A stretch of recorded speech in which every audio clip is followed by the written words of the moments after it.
പ്രസിദ്ധ മരിയൻ തീർത്ഥാടന കേന്ദ്രമായ ധാളം പഴയ പള്ളിയിൽ 8 നോയമ്പിനോടനുബന്ധിച്ച് വിശുദ്ധ കന്യകാമറിയത്തിൻ്റെ ജന്മത്തിരുന്നാളും 411ാമത് കല്ലിട്ട തിരുനാളും സംയുക്തമായിട്ട് ആഘോഷിക്കപ്പെടുന്നു. ഓഗസ്റ്റ് മാസം 25 മുതൽ സെപ്റ്റംബർ 8 വരെയാണ് തിരുനാളിൻ്റെ ആഘോഷങ്ങൾ. തിരുനാളിന് പ്രാരംഭമായി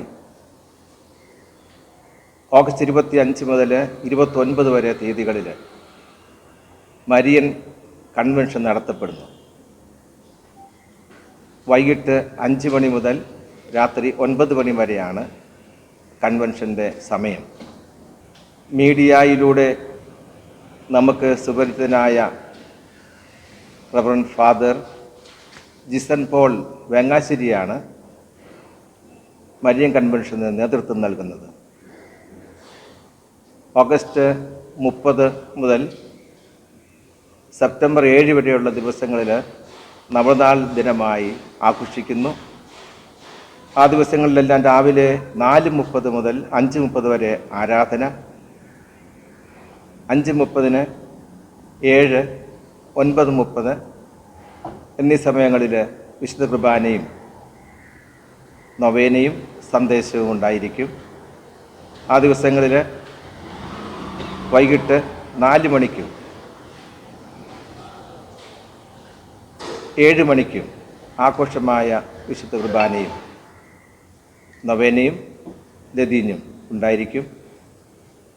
ആ ദിവസങ്ങളിൽ വൈകിട്ട് 6 മണിക്ക് ആഘോഷമായ ജപമാല പ്രദക്ഷിണം നടത്തപ്പെടുന്നതാണ്.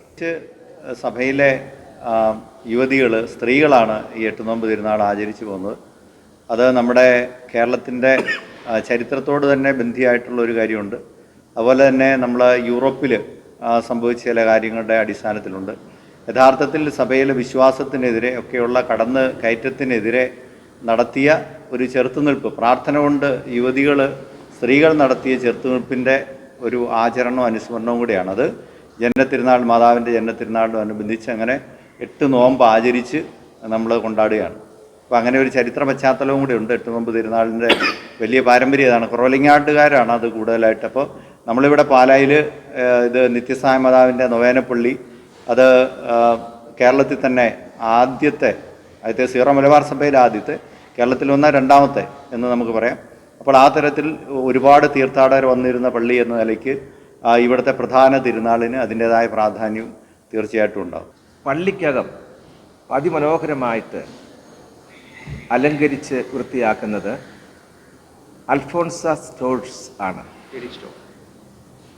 അതിൻ്റെ മാനേജരും അതിൻ്റെ ജോലിക്കാരും തിരുനാളിൻ്റെ തലേ ദിവസം ഇവിടെ പള്ളിയിൽ വന്ന് ഒറ്റ രാത്രി കൊണ്ട് അതിമനോഹരമായിട്ട് പള്ളിക്കകം അലങ്കരിച്ച് വൃത്തിയാക്കും.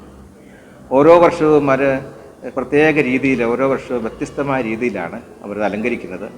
അതിൻ്റെ മാനേജർ തന്നെയായ ഒരു സ്ത്രീ, അവരാണ് ഇതെല്ലാം ഡിസൈൻ ചെയ്യുന്നതും.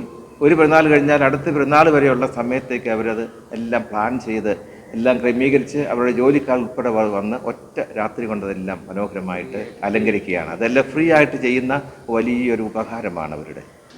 പ്രധാന തിരുനാൾ ദിവസം തിരുനാളിൻ്റെ കർമ്മങ്ങളെല്ലാം കഴിഞ്ഞ് സ്നേഹവിരുന്ന് നടത്തുന്നൊരു പതിവ് ഈ പള്ളിയിലുണ്ട്. വർഷങ്ങളായിട്ട് നടത്തുന്നതാണ്.